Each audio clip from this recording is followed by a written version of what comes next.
एक भैंस पर शेर का हमला एक खतरनाक और तनावपूर्ण संघर्ष होता है जो जंगल की जबरदस्त वातावरण को दर्शाता है। शेर आमतौर पर भैंस को अचानक धक्के से पकड़ने और उसे अस्थिर करने की कोशिश करता है। एक बार शेर भैंस को नीचे ले आता है तो वह आमतौर पर उसकी गले या गले के नीचे काटने की कोशिश करता है ताकि उसे बेहोश कर सके। भैंस अपनी ताकत और आक्रामकता के लिए जानी जाती है, इसलिए वह शेर के हमले का जवाब देने की कोशिश कर सकती है। अगर भैंस सफलतापूर्वक खुद को रक्षा कर पाती है तो शेर वहां से वापस हट सकता है और एक आसान शिकार की तलाश कर सकता है। हालांकि यदि शेर भैंस को सफलतापूर्वक गिरा देता है तो वह अक्सर अपनी जुड़वा से बुलवाकर उसे शिकार करने में सफल होता है। शेर फिर कुछ दिनों तक भैंस का शिकार करके उसे खा जाता है। जंगल के जीव जंतु जीवन की क्रूर वास्तविकताओं का एक उदाहरण है। शेर जंगल के शासक में से एक है जो उसके खाद्य श्रृंखला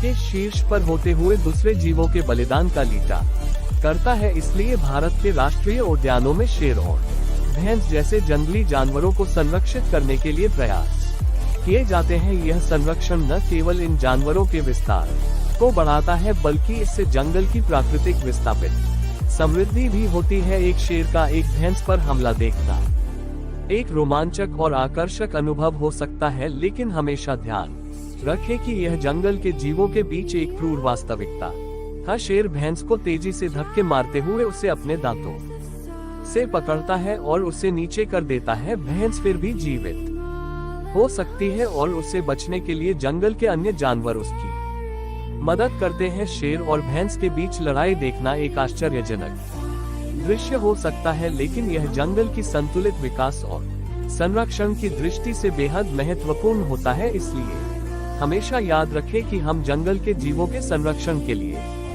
अपना भी योगदान देने के लिए प्रेरित होना चाहिए। जंगल के जीव जंतु हमारी पृथ्वी का एक महत्वपूर्ण हिस्सा होते हैं जिनका संरक्षण अत्यंत आवश्यक है। जंगल की वनस्पति और जीव जंतु विविधता हमारी धरती की अमूल्य संपदा है जिसको हमें बचाना होगा। शेर जैसे जंगली जानवरों को संरक्षित करने के लिए विभिन्न एक्शन प्लान बनाए गए हैं, जैसे राष्ट्रीय उद्यान और वन्यजीव अभयारण्यों के बनाए जाने जैसे भीषण जंगली जानवरों के संरक्षण के लिए आवश्यक उपकरण और प्रशिक्षित वन रक्षकों की टीम। इसलिए हमें जंगल के जीव जंतु को संरक्षित करने के लिए अपने भी योगदान देने की जरूरत है। हमें जंगल में नहाने सफाई के लिए अनावश्यक चीजों को छोड़ने और जंगली जानवरों को प्रताड़ित नहीं करने के बारे में समझ जागरूकता रखनी चाहिए। इसके साथ ही हमें जंगल के संरक्षण के लिए विभिन्न संगठनों और सरकारी नीतियों का समर्थन भी करना चाहिए।